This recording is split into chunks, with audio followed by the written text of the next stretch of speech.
Début de la draft entre Starlan, du coup Gaming Club qui sera en Blue Side face au 7am Academy en Red Side. À ton avis, est-ce que le Zac va être banni?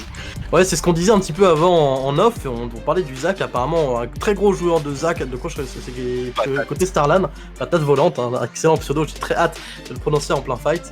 Mais non, donc effectivement, ça va lancer dans pas longtemps. Et du coup, ouais, on attend de voir si ce Zac va être sorti. C'est pas un personnage qu'on voit souvent actuellement en pro play sur la scène professionnelle, le Zac.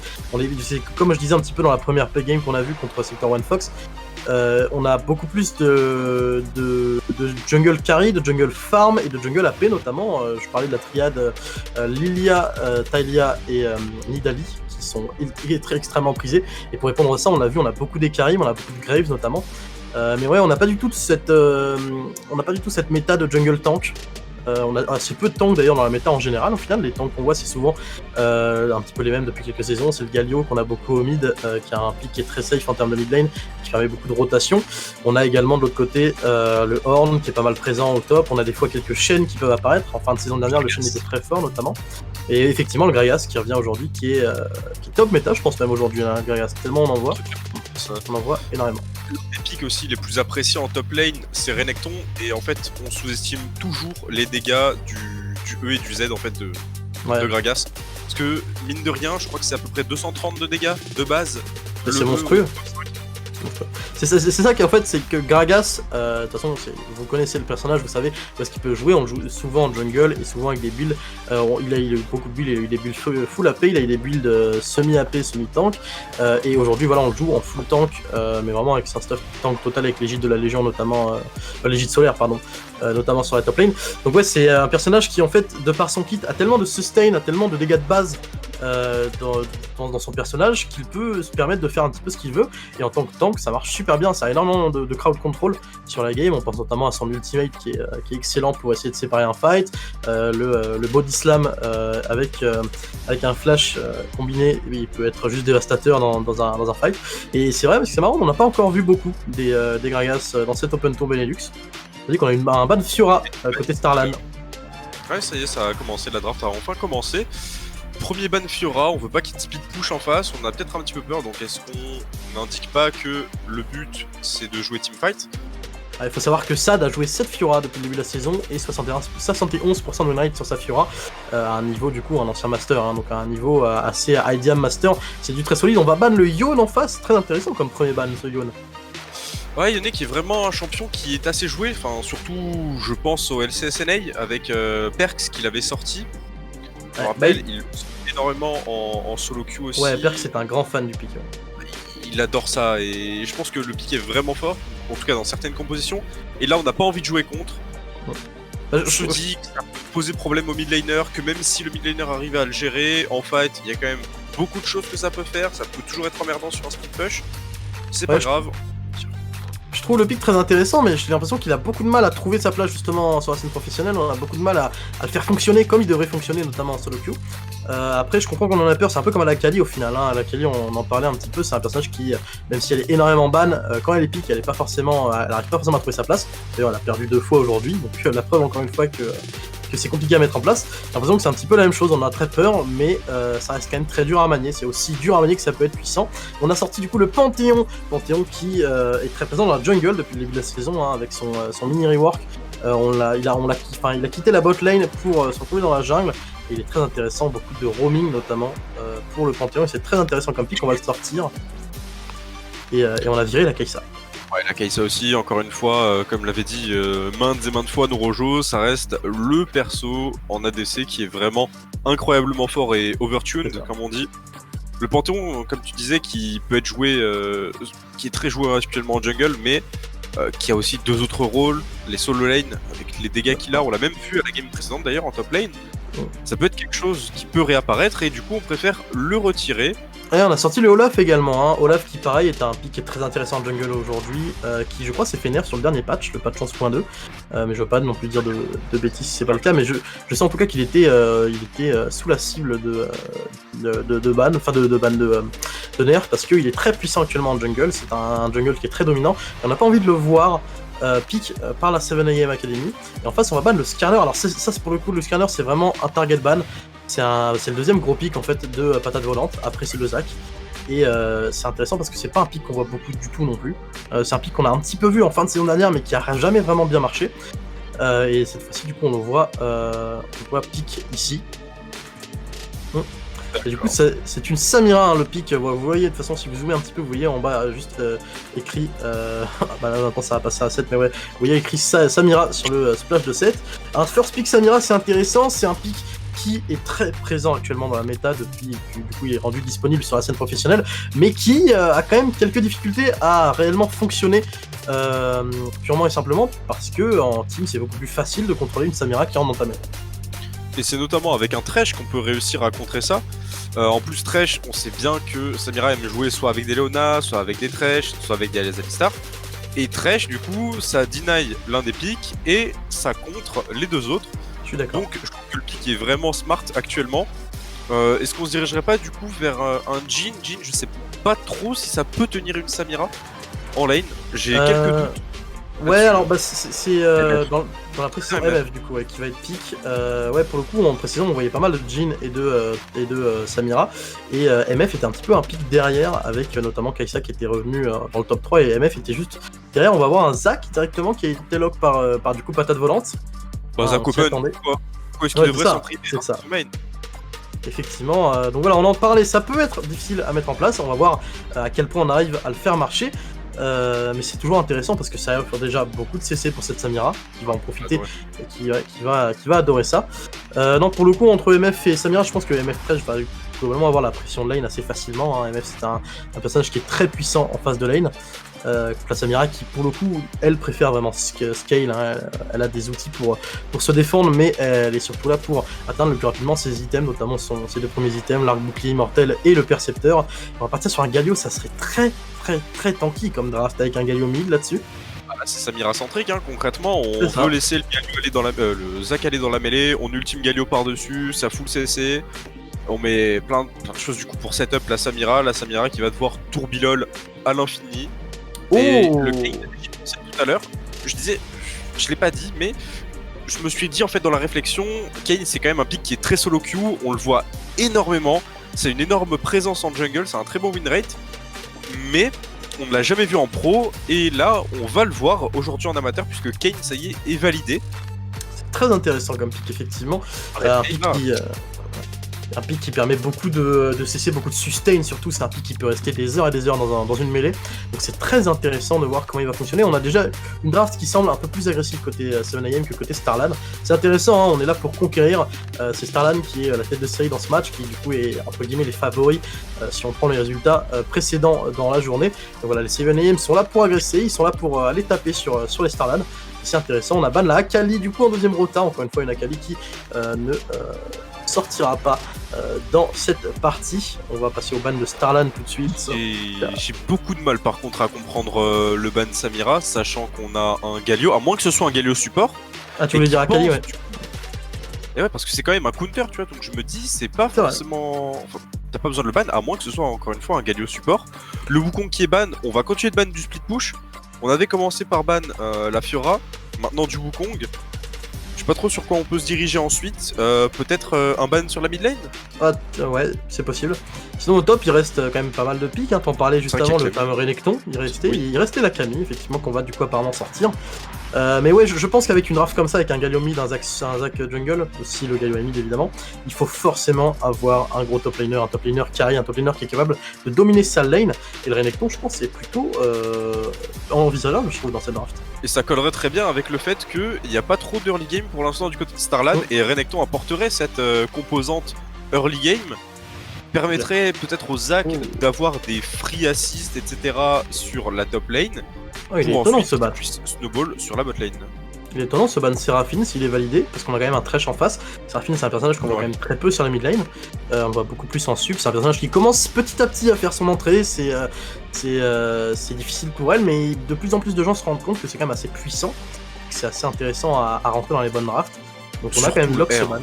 Ouais, le R est évidemment ultra clutch, c'est un sort qui peut te gagner un teamfight sans aucun problème. Surtout derrière, tu peux enchaîner plusieurs combos CC. En plus, tu aurais une MF avec ça qui aurait pu fonctionner. C'est pas bête comme ban, ça aurait pu être intéressant de retrouver midlane, mais je sais pas si j'aurais vraiment j'aurais vraiment envisagé cette Séraphine au mid si j'étais 7am. Par contre, le Azir. Peut-être que 7am l'a déjà joué avant et que du coup Starlan l'a vu et se dit qu'il vaut mieux l'enlever, et c'est un Azir, ouais. Azir, on n'en voit pas tant que ça, j'en vois pas en solo queue. Ouais, je crois pas en avoir vu non plus en compétitif. Écoute, je vais dire ça tout de suite si on en a vu, mais je crois qu'en avoir vu quelques-uns, notamment je crois qu'Angel chez Sunning l'a joué un petit peu, mais c'est effectivement pas ouais, pour le coup je pense qu'en LPL il est un petit peu apparu, mais la Katarina, alors c'est un pick qui est pas mal joué par le mid laner de Starlan. Ouais, il arrête pas de spammer ça. C'est ça, il la joue beaucoup, hein, c'est Amazing Water. Et c'est intéressant si on la voit pour le coup. C'est un pick qui est quand même très bien revenu avec la précision, on peut en parler. Hein. Oh, c'est Lock cette Katarina, let's go. La Katarina pour le Starlan Gaming Club, très intéressant comme pick. Et du coup, ce Galio va probablement se trouver support, comme on disait. Hein.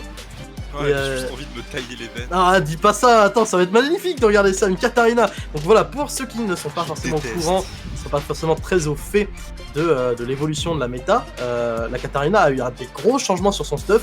Pas forcément des changements voulus par Riot Games, mais c'est surtout le stuff qui a apparu avec la saison 11 qui a créé ces changements, c'est-à-dire que Katarina maintenant applique les effets à l'impact sur son ultimate.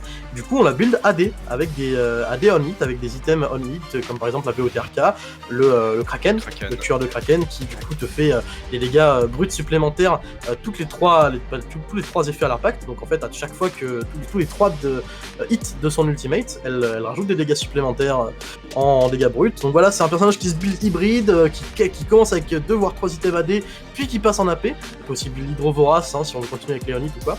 Et d'ailleurs, du coup, on a eu un pick Gnar. Alors, je sais pas si tu suis un petit peu tout ça. Ils arrêtent pas de perdre, elle s'est cassée.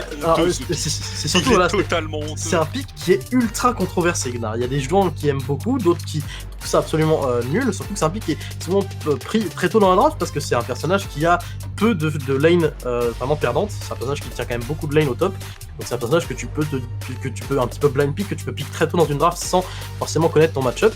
Et c'est clair que beaucoup de gens n'aiment pas ce pick, il perd beaucoup, il est très difficile à utiliser au final, parce qu'on trouve rarement sa place dans la draft. Donc les Starlan Gaming Club vont essayer de nous prouver le contraire. Et de l'autre côté, du coup, un Shogat. 7am qui a pris un Shogat, Shogat qui a du sens en vrai, parce que certes contre un Gnar ça va être peut-être un petit peu dur, mais ça fait un cancel de plus pour la Kata, pour la Samira. Ça peut être un silence qui pourrait faire la différence. C'est même peut-être le meilleur tank top aujourd'hui à pick pour cancel les deux. Hein. On est sur ce fameux combo du coup de double ult de zone avec la Katarina Samira, et le silence de zone est juste parfait pour contrer ça. Et pour faire une petite parenthèse sur peut-être quelques chiffres qui pourraient être intéressants, Katarina, quand elle a 3 adversaires autour d'elle, qu'elle est niveau 6 et qu'elle a un Kraken, juste elle presse R, le Kraken fait 1200 de dégâts. C'est pas mal. Voilà, 3 adversaires autour, hein. C'est un full R, 1200 de dégâts sur un item. C'est pas mal. Du coup, on se posait la question sur Azir en pro play. On l'a notamment vu dans les mains de Faker récemment contre Genji, il a perdu. On l'a vu également côté Power. En fait, Faker l'a même joué. Il a joué 4 fois depuis le début de la saison. Il a joué les 3 matchs contre Damwon Gaming dans le BO entre Damwon et T1. Donc une victoire, 2 défaites. Et il a joué une fois contre Genji. Bon, pour l'instant, ça lui réussit pas des masses.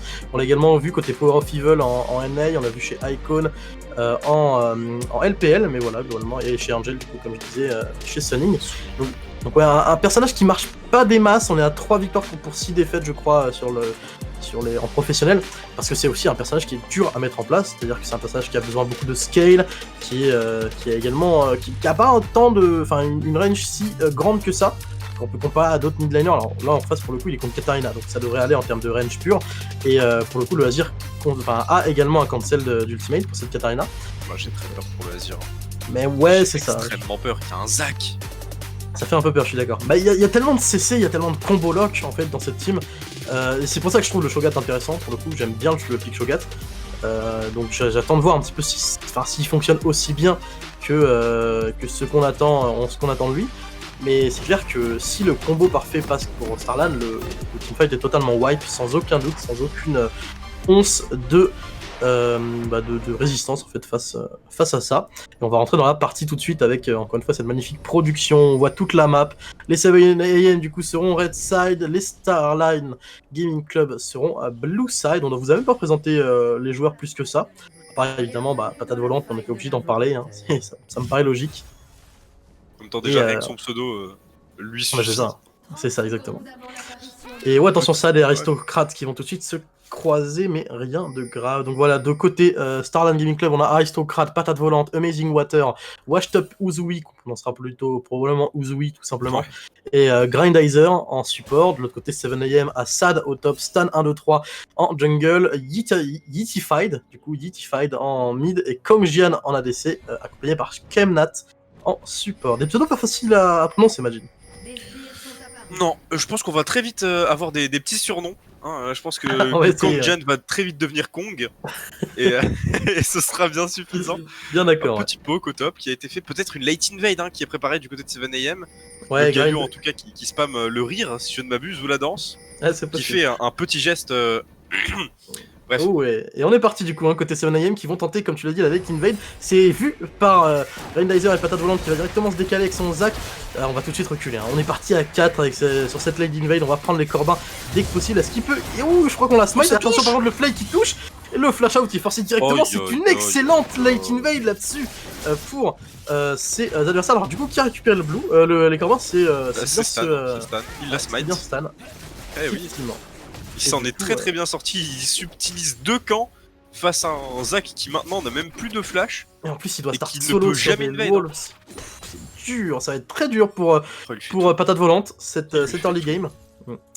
Alors qu'est-ce qu'on a perdu sur la lane pure? On n'a rien perdu au final sur la mid parce que Yetified a réussi à décaler suffisamment rapidement sur cette mid lane pour y arriver. Faut savoir que ce genre de late invade, quand ça fonctionne très bien, ça peut littéralement finir une game. Je pense à une game de LFL qu'on a vu cette semaine entre Gamers Origin et LDLC où Manati s'est fait invade son Red Side avec Panthéon. Il a pu jouer de la game tout simplement. En fait, il était pas la game Cartus.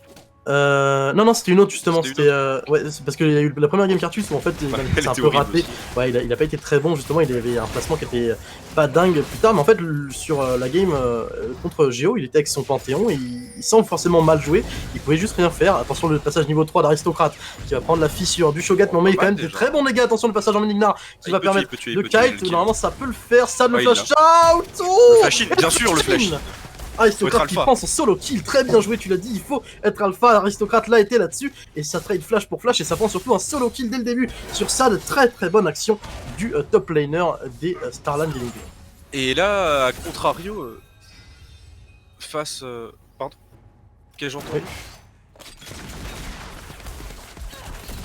Oui, de Uzui, en fait, Watched Up Uzui a comme pseudo PTS, donc voilà, si on l'appelle PTS, on parle bien de la Samira côté Starland Gaming Club. Attention, Grindizer qui va se positionner tout de suite pour tenter une petite action sur Shenmat. On s'est raté au niveau du ça y est, oh le flash in! Le flash in de Grindizer, excellent de la part de ce Galio, c'est très bien joué, on lui a juste marché dessus, hein, à ce trash totalement, et c'est excellemment bien joué de la part des Starland Gaming Club qui enchaîne avec un deuxième kill en seulement 3 minutes, c'est très bien joué, on arrive à se rattraper un petit peu la late invade des 7am en prenant des avantages sur les lanes, et alors franchement, qu'une Samira déjà qui a 12 CS d'avance prenne un avantage, même si heureusement elle a pas pris le kill, c'est très violent et ça fait beaucoup de mal au 7am là-dessus.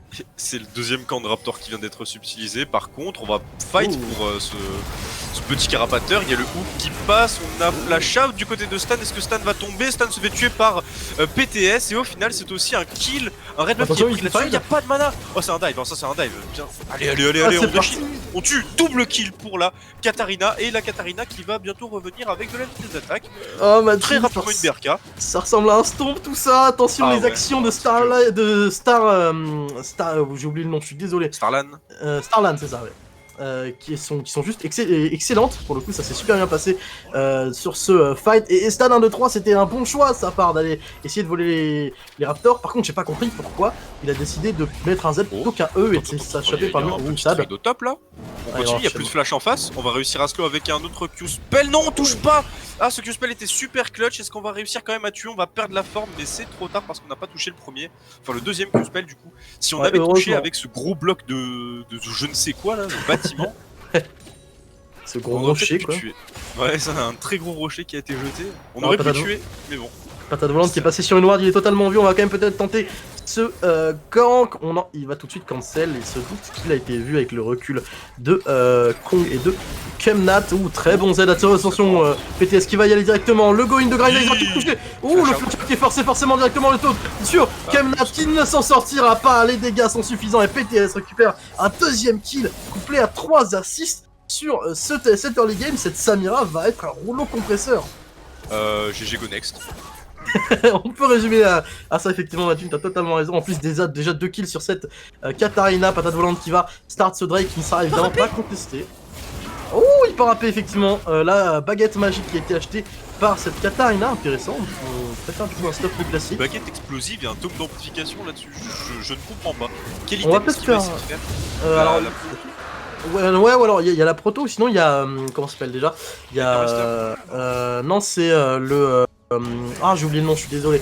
Mais l'item que build Kale notamment en mythique, le Riftmaker. Le Riftmaker, exactement. Ok. C'est un... En fait, en termes de stuff AP, c'est le stuff AP qu'on voit le plus souvent sur les Katarina. Ouais, c'est ça, c'est Riftmaker, et du coup on peut partir également sur Dandashore, évidemment, vu que les on-hit de la Dandashore proc sur l'ultimate de Katarina. Oui, bah de toute façon maintenant c'est Katarina peut build un petit peu ce qu'elle veut, donc ça a des dégâts AP ou AD, elle s'en fiche, ça passe. Donc ouais, c'est peut-être ce sur quoi on est parti. Je pense que c'est pas une protobelle, sinon on aurait acheté directement le amplificateur X-Tech. Qui apporte tellement un gros power spike en early game, c'est vraiment l'un des items les plus rentables du jeu. Ah, c'est ça. Et ouais, bah ouais, du coup, si on part sur un Riftmaker, on va partir sur du sustain et un petit peu moins de snowball, je dirais. Après, c'est vrai qu'il y a du tank en face, mais une BRK, logiquement, ensuite un Kraken, ça passe à travers les tanks sans aucun problème, vu qu'on fait des dégâts bruts avec le Kraken. Effectivement, tout à fait. On voit un petit peu en termes de farm, on a quand même ce Azir qui arrive plus ou moins à être devant. Bah, il est devant comme il peut l'être, hein, forcément. Il reste derrière en gold grâce au kill qui a été récupéré par cette Katarina. Mais ça reste correct pour le moment. Aristocrate qui continue à push, il a pris un bon avantage hein, grâce à ces 2 trades remportés. L'un où il a pris le kill, l'un où il a forcé le back, tout simplement. Et voilà. Et PTS qui, je pensais, était en train de freeze, et au final, ça a l'air d'être un petit peu cancel. Je crois qu'il y a un spell qui est passé sur la wave. Ouais, c'est... Quoique, non, ça va. Les HP des sbires plus le E de cette MF qui va suffire à continuer de garder ce freeze en bot lane. Ouais, t'as 20 CS d'écart hein, déjà entre PTS et Kang Jian. Attention, le gang de Patate Volante directement sur Kang Jian, il va totalement se faire annihiler. Quoique, on a quand même fait la lanterne, il y a Stan qui arrive derrière. On arrive à tanker l'exhaust qui est posé directement. L'ultimate de PTS qui part, mais l'ultimate du Ken qui lui a permis surtout d'esquiver pas mal de dégâts. Oh, la TP par contre de Aristocrate, mais qui est peut-être un petit peu tard. Quoique, les dégâts sont énormes sur Stan qui n'arrive pas à tuer Grindizer. Il va tomber, on s'est fait cancel la TP, mais c'est pas grave puisque ce Zac et ce Galio, on rappelle 2 tanks, ont réussi à annihiler ce 2v2 9-1 en termes de kills, déjà quasiment 4k gold d'écart pour les stars LAN Gaming Club, et c'est très violent ce qui est en train de se passer. Ouais, on n'avait pas de sceptre vampirique, on n'avait pas assez stacké la bloodline, je pense, du côté de PTS. Et là on voit, bah il n'y a plus de flash, alors oui il y a une lanterne et tout, oui il y a aussi le Kane qui arrive, mais c'est juste trop tard, on a 200 HP sur Kong, c'est plus possible. Là, imagine. J'ai envie de te dire, imagine que, ouais, voilà, c'est ça, c'est qu'il y a en plus pas eu un ultimate très utile de la part de PTS, hein. C'est-à-dire que même sans ça, on a quand même réussi à très bien gagner. Vraiment, Patate Volante fait un taf de dingue hein, sur ce fight. On voit le Q qui part, puis le E pour aller toucher derrière le Thresh et le deuxième Q pour activer, pour ramener les deux l'un vers l'autre. C'était super bien joué de sa part. On sait maintenant pourquoi Patate Volante joue autant sans Zac et pourquoi il aurait peut-être mieux fallu le ban dans cette game. En tout cas, 9-1 pour les Starland Gaming Club. On déroule, hein, totalement, on déroule dans cette early game. Il était tellement en retard. Au début, il avait 4 camps de retard, ouais, quelque chose du genre. Ah ouais. Et il a juste réussi à remonter parce qu'il joue son main, il sait exactement où gank. Sa bot lane gagnait, sa top lane gagnait, sa mid lane gagnait. En fait, oh, l'ultimate sur Aristocrate. Oula. L'ultimate de ce Gnar qui a été raté, mais c'est pas grave parce qu'on a tellement de dégâts.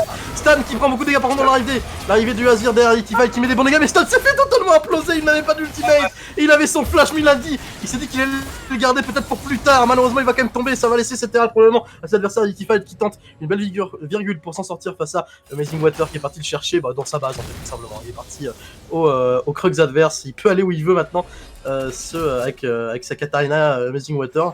Il est très tranquille et du coup cette Herald a été récupérée par ce Zac.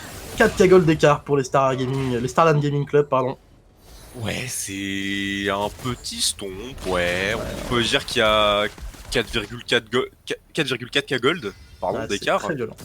Et il n'y a pas encore une seule tour de tombée, hein. Il reste encore 3 minutes 30 avant le fade des plates. On a l'Herald en poche, on a vraiment de quoi aller chercher des plates en plus. Ouais, en plus, Grindizer qui se positionne possiblement pour tenter une action. Ouais, bah en plus, maintenant que PTS a récupéré son sceptre vampirique, maintenant qu'il a un peu de régène, il se dit qu'il peut tenter. Et du coup, regarde ce qu'on a côté. Oui, le Kentari, c'est attention, 1, 2, 3. Bah, ouais, non, ça complique pas en fait. Ça s'est précipité de fou. Il a déjà sa forme, ce Kane, du coup, il est parti en Darkin. En même temps, il s'est fait taper dessus, il a tapé sur tellement de personnes. Ouais. Que forcément, ça arrive assez vite. Ouais, c'est ça. Et bah malheureusement, même s'il a sa forme très tôt, ça semble très très difficile pour aller en faire quoi que ce soit. Regarde le stuff du Zac, un choix intéressant. Il est parti sur le casque tank, le Kimiko tank, un truc comme ça je crois. Moi c'est le Chem tank, j'ai le genre. Ouais, le Chem tank, c'est ça. Bah, alors voilà, donc désolé hein, pour les francophones, mais vous voyez ce dont on parle, c'est le casque violet que possède le Zac dans son inventaire, et c'est du coup l'ancienne gloire du juste, voilà, pour ceux qui situent. C'est l'item qui a le même actif que la gloire du juste. On va partir sur ce Drake assez gratuitement côté Starland Gaming Club, et regarde un petit peu le stuff de cette Katarina, comme on disait, elle est partie sur une Dent Nashor en fait. Donc voilà, on disait hein, la Dent Nashor en fait qui du coup a un passif, le passif des dents d'Ikatia, qui vous rajoute à chaque auto-attaque un nombre de dégâts supplémentaires en AP, donc ça avec un ratio sur votre puissance, du coup qui s'active sur l'ultimate de Katarina, vu que c'est un effet à l'impact. On voit un petit peu de poke. Comme Gian qui va se faire totalement choper, très bon flash, mais est-ce que ça suffira? Après pas de volonté. Il a quand même mis son ultimate, on tente quand même de mettre des bons dégâts à la bonne. Free kill. Et Kemnat qui se fait totalement dépop par cette Katarina. Les dégâts sont monstrueux, on a pris seulement 176 gold de ce trash. Par contre, attention, aristocrate qui se fait choper. On a un flash, on va peut-être essayer de le poser. On pense bon flash, mais la fissure. Et suite au Stade, attention, Stade qui s'en sortira. Heureusement, c'est un kill, deuxième kill pour les 7AM qui sont quand même en train de se faire un petit peu rouler dessus dans cette partie. Est-ce qu'ils vont pas tenter de faire un dive sur les... Non, c'est bon, Katarina est en train de partir, elle a vu qu'il y avait des personnes au top telles que Stan qui est en train de counter jungle, mais il va se faire tuer là, Stan. Il y a eu un dash, il a flash tout de suite, on ne verra pas plus malheureusement, mais effectivement il a vu la Katarina et il s'est dit oh là là, il faut vite que je me barre, en plus il était très low, ce Kane. Mais ouais, la Katarina est tellement dangereuse en fait actuellement, elle fait tellement peur. C'est disgusting. Je peux comprendre Majin, toute ta haine envers Katarina là-dessus, hein, c'est compréhensible vu le personnage. Après pour le coup, Amazing Water la joue super bien. Ah oui, non, là y a pas à dire, hein. Il a exactement fait tout ce qu'il devait faire, il est pas mort en lane, il s'est pas fait poke, il était toujours très bien. Il fait plus que coller au phare mais il reste un petit peu derrière, il est quasiment even. Alors qu'il n'est pas censé véritablement pouvoir toucher un CS en early, mais au final, juste grâce à la différence de ses teammates, qui avaient la pression absolument partout, du coup, Swazir, Itify, il pouvait pas faire grand chose. Il savait pas trop où aller, on va peut-être avoir par contre un 3v3 au mid. Ouais, on a Patate Blanc qui avait préparé un jump mais qui s'est ravisé avec l'arrivée de ses adversaires. Il va peut-être retenter, ah là on est loin quand même, on n'a pas de wave. Oh, le collecteur est si proche pour PTS. Ouais, PTS, il lui manque du coup les 600 gold de la cap et un tout petit peu plus, je crois qu'il lui manque, ouais, même pas 200-300 gold. Alors on n'a pas actuellement l'info sur les gold, mais il en est très proche et ça fera 2 items probablement avant 15 minutes s'il décide de back et s'il a les golds suffisants pour. Attention peut-être là-dessus avec Patate Volante qui arrive, c'est parti hein. Là c'est parti tout de suite, les golds ils sont effectivement sous la tour adverse, on est parti les chercher, PTS récupère le premier kill et Kemnat qui tombe également, l'ultimate de Yitify qui a été totalement raté malheureusement alors qu'il arrivait, s'il était arrivé une seconde plus tôt ça aurait pu faire quelque chose. Patate Volante il a envie d'y retourner peut-être. Bien sûr, il a un passif, je suis sûr qu'il a un passif là, il veut tenter. Oh il est vu. Bien vu là-dessus. Oh ça touche. Ouf. Amazing Water peut-être et PTS qui se fait agresser. Shogat qui arrive, Shogat qui bump ce Galio, le Galio qui s'est fait silence. Pourquoi focus un Galio? Allô messieurs, il ne faut pas faire ça. on essaye de continuer de faire un fight, mais il y a quand même Ouais, LTS on a qui l'ultimate. prend son ult et qui flash in et qui va récupérer un kill, qui a peut-être récupéré 2 kills, allez, un tout petit peu plus. Oh, quoi Du troisième, bien sûr, la régène. Allez, c'est pour Bibi, un quatrième, dont juste un triplé, et la kata Et qui va c'est tout le reload, ace. et c'est fini. C'est le ace pour les Starland Gaming Club, quel fight alors qu'on était en 4v5. Le mar était toujours top. Mon dieu, ce qui vient de se passer là-dessus. L'ultimate de PTS qui était monstrueux, qui a totalement ouvert en deux le fight côté 7am. Et derrière, on n'a rien pu faire. La Katarina qui arrive. On s'attendait pas à ce que ce combo d'ultimate de zone marche aussi bien pour les Starland Gaming Club. Mais forcé d'admettre avec les 9k gold d'écart à 15 minutes de jeu que c'est une réussite totale. On voit tout de suite le replay, mon cher Majin. Et voilà, Stan qui... le focus, comme tu l'as dit, le focus sur Galio est pas bon, hein. Le go-in de Sozak derrière, on arrive sous la tour, on essaye de mettre quelques dégâts, le passif qui proc, mais c'est pas grave, parce que derrière, regarde PTS l'arrivée dans le fight, le flash sans hésitation. Ouais. Flashin, il fait tellement mal, il arrive à se régénérer là, le shield bow, c'est cet item aussi qui est plutôt intéressant, hein, je pense qu'on peut le dire. On peut le dire, bah, surtout sur un personnage comme Samira qui en profite autant, et voilà l'ultimate, et même sous les ghosts, hein, l'ultimate qui fait beaucoup trop de dégâts avec les on-hit de cette dans Nashor. Et ouais, tu vois, on a préparé l'item pour faire le Riftmaker côté le créateur de faille du coup en français, pardon, pour la Katarina. Donc voilà, c'est parfait, c'est exactement ce stuff qui est prévu 4-0-6 pour la Katarina, 7-2-7 pour 7. Samira, ah oui, on n'a pas précisé qu'elle avait pas encore de percepteur sur le fight d'avant, la Samira. Oh, elle avait pas encore back, et là ça y est, hein. Les golds se trouvaient là pour compléter, il manquait que ça. Oui, bon, Sad qui va être très sad et qui va mourir aussi. Hein. Ah, c'est très triste là actuellement ce qu'on est en train de se passer, les bumps encore. Ouh, par contre, attention à l'arrivée. Quand même, attends, il y a du monde. On joue pas du tout du même côté, hein. On s'est juste totalement fait bait du côté de SGC. Et du coup, bah ouais, ça va faire 2 free kills en faveur de 7am. Alors, oui, ça devrait être un troisième dragon qui est récupéré, c'est un dragon infernal donc c'est extrêmement bien. Mais quand même, cette MF qui récupère un double kill qui devrait peut-être avoir. C'est quoi? C'est le Kraken qui est fait? C'est la Gale Force? Ouais, alors je pense que c'est un choix entre les deux, mais je pense que c'est surtout Gale Force, c'est vraiment l'item qu'on voit le plus sur MF. En termes d'item crit mythique, c'est du coup la force du vent, simplement complété pour cette MF, en plus risque d'en avoir besoin avec la Samira qui le fonce dessus et la Katarina également, ou rien que pour éviter par exemple les bumps d'un Zac, le taunt d'un Galio. Donc ça va être nécessaire effectivement. Patate volante directement qui se fait cancel par Kemnat qui arrive autour de ce... Oh, il va si vite avec son item mythique, le Zac qui se fait quand même hook. Attention, il a pas de passif, mais le TP, l'aristocrate derrière, on va totalement dégâts. Amazing Whiter qui arrive, qui va clean totalement Stan, quoique l'ultimate est bien placé au bon moment Stan. Il se régène aussi Stan, hein, il se régène. Patate qui met la qui cancel l'ultimate et Amazing Water, le triple kill de cette Katarina, il est incroyable. Le travail de Patate volante dans ce fight a été magistral pour cancel cette MF qui avait pourtant un magnifique ultimate. Aristocrate il va peut-être venir chercher le jungler. Stan qui prend d'énormes dégâts, attention, il est obligé de reculer avec son... Oh, l'ulti flash in avec l'ultimate et Amazing Water qui vient clean. 8-0-6, Amazing Water est légendaire, même le jeu vous le dit. Et voilà, cette Katarina est exceptionnelle dans ce fight. À l'aide. On voit non, mais faut bien regarder quand même aussi à quel point là bon ok il se fait cancel son jump mais c'est pas grave parce que là il a pas de 3 personnes sur lui pendant qu'il y a son équipe qui va arriver, il y a une TP, il y a Amazing Water qui est à côté, le très très bon bump qui va cancel la lanterne et au final quand même on voit le Gordrinker qui est proc par le Kane qui va se régénérer énormément. Regarde, mais juste là bah il y a plus le Kane, il y a plus son Z, il y a plus les stuns, il y a plus de CD, Katarina et free DPS. Ouais, Patate volante nous offre un bump qui est magnifique alors que l'ultimate de MF était plutôt pas mal. Et derrière, bah, c'est terminé, c'est fini en fait. Go next, comme tu l'as dit déjà, Majin, plusieurs fois, c'est go next en fait. Quand un Zac te marche dessus autant dans un fight, alors que pourtant le setup de fight semblait pas si mauvais que ça pour toi. Et derrière, voilà, comme tu l'as dit, la Katarina arrive pour tout clean up, c'est terminé. La Katarina qui a du coup contrôle TT, son créateur de faille. Le Zac qui en plus de son Kimiko Scaphandre Turbo et sur ses Tabi Ninja, il a 2 gemmes exaltantes d'ailleurs ce Zac. Il y a un item qui fait 2 gemmes, je crois pas, si. Est-ce qu'il ferait pas juste pour la... Attends, ah oui, ouais, pour l'ability haste. Et il y a le Spirit Visage, logiquement. Et est-ce que c'est pas la Warmog? Ah, ça peut être intéressant, ce serait un bon choix en tout cas pour Patate volante, surtout vu comme il fight autant, vu sa façon de back and forth, j'ai pas forcément d'expression en français pour dire ça, mais de rentrer dans un fight, puis de ressortir, de re-rentrer derrière dès qu'il a récupéré ses CD. Donc voilà, c'est très intéressant d'avoir une Warmog qui te permet d'un petit peu régénérer dès que tu sors d'un fight. De toute façon, actuellement, à part dans un fight où il se retrouve vraiment tout seul pendant 5 à 10 secondes, qui tombe ce Zac? C'est pas possible, personne ne le tue. Même le Liandry et bientôt la dent de Nashor sur ce Azir ne suffiront absolument pas à le DPS. On n'a toujours pas d'ailleurs les 2 items sur cette MF, même si elle a récupéré 2 kills tout à l'heure. Ouais, c'est loin d'être suffisant. Sur... Elle est 60, ouais, et puis elle est 76 derrière, ok, on tente un petit truc au mid. Attention, ça dash un petit peu, oui, bah, tant qu'à faire encore un petit peu plus de dash, allez, s'il vous plaît, attention, c'est du 3v4, l'ultimate de la MF qui est quand même pas mal.